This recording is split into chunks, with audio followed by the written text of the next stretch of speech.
over the next 10 years, I think it's important for us to be intentional about what it is that we create.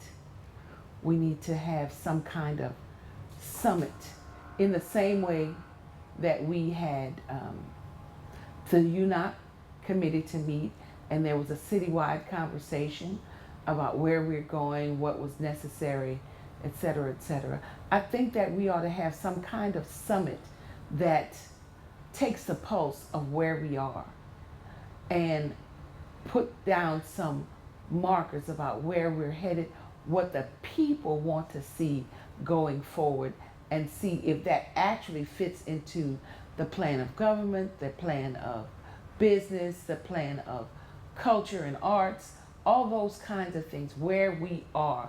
We need to you don't take a temperature once and then don't go back to see how whatever your plan of care has affected that. I think at this point, I think it's a good juncture because when this city was decimated, all of its systems went down. The faith community went down to zero. The community connection went down to zero.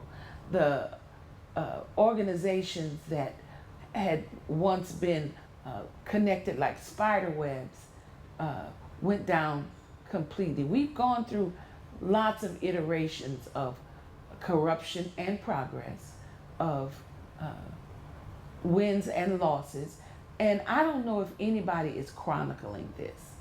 There is nobody that is really gathering it together as a body of information so that we could look at it on either a timeline or a story. Right after the storm, it was lots of books that came out about, like where were you?